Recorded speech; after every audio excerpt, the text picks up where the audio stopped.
Hey everybody, I'm about to show you how to make probably my favorite dessert of all time, and it's Mimi's famous Blackberry Cobbler, and it's here on Family Savvy. If you wonder who Mimi is, that's my mother-in-law, and this is her recipe. She's been serving it to the family for years, and everybody loves it, so she was kind enough to share it with me and allow me to share it with you. Y'all are not going to believe how easy it is to make a cobbler that tastes just scratch like grandmother would have made. So, you're going to need a cast iron skillet. It is called Skillet Blackberry Cobbler, and the skillet makes a difference. Okay, the good thing about this is you don't have to make your own crust. I love Pillsbury. There are many refrigerated crusts, but this is what I use. And all the ingredients and the full recipe is on the blog. I'm just going to show you how it looks going through the steps. Okay, you have 2 crusts and you're going to use both of them. Okay, so the first step is to unroll the crust and the bottom of the skillet. So there's going to be a bottom crust and a top crust. Okay. This is all you do, and you don't have to be real exacting because you're not going all the way up the sides. You're just putting the crust in the bottom and you're going up just a little bit. And then you take a fork and you just press around until you've got some holes. Now I'm going to stick this in a 350 oven for 7 minutes. And then when I come back, we'll finish the cobbler. Okay, everybody, I just pulled this out after 7 minutes. You do this because if you don't, the bottom crust will not be cooked enough. So that's the first step. Now, for the blackberries.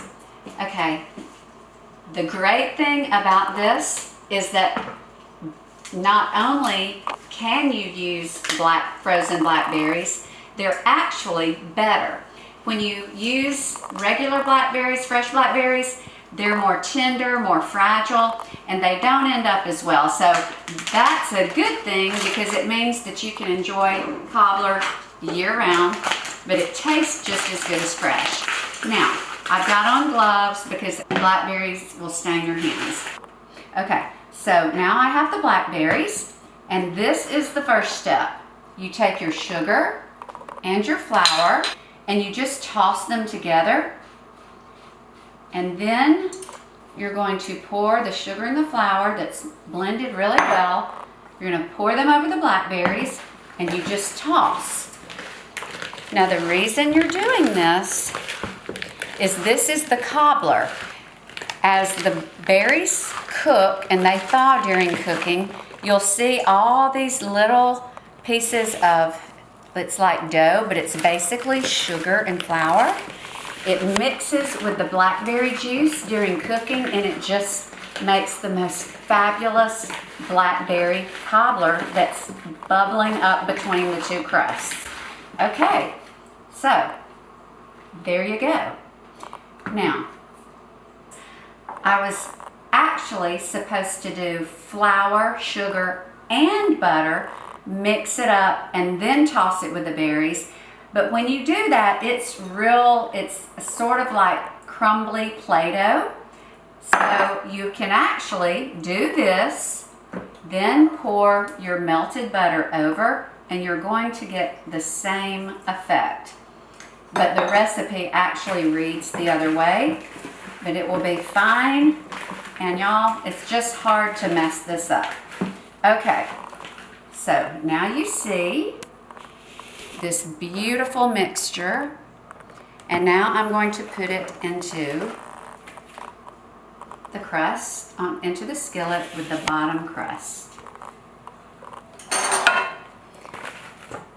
Y'all, literally, there is nothing better than this with natural bean vanilla ice cream. It's so good. Look at that. And aren't I glad that I wore these. Last crust. Okay.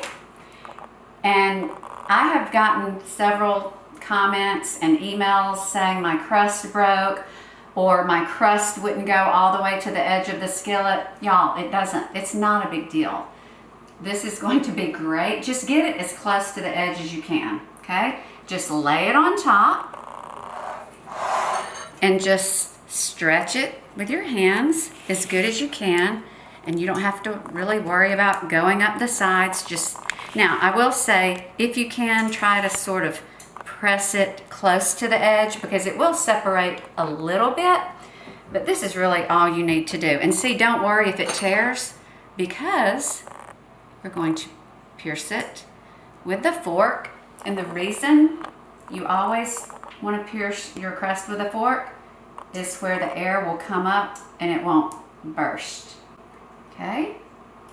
Now, and this is the last part, you do these cold pieces of butter.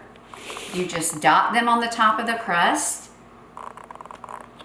Okay, so now we've added the butter.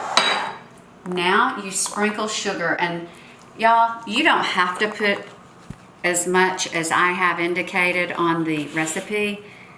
Really, just put enough to, when the butter melts, to make just almost like a cookie crust. The butter and the sugar melt together and they seep down into the crust. They're so good. Okay, and then the water. And Mimi taught me, you just sort of do it like this and you just splash it on, and this is to keep the crust moist, and it just makes a difference. You know, sometimes these good old-fashioned family recipes have these tips that may not make sense, they just work. Okay, everybody, it's about to go into the oven.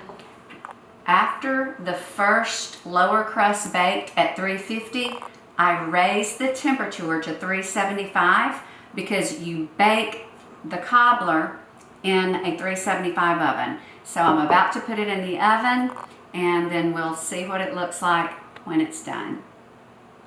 Okay, everybody, pulled this out of the oven, and look how fabulous. Okay.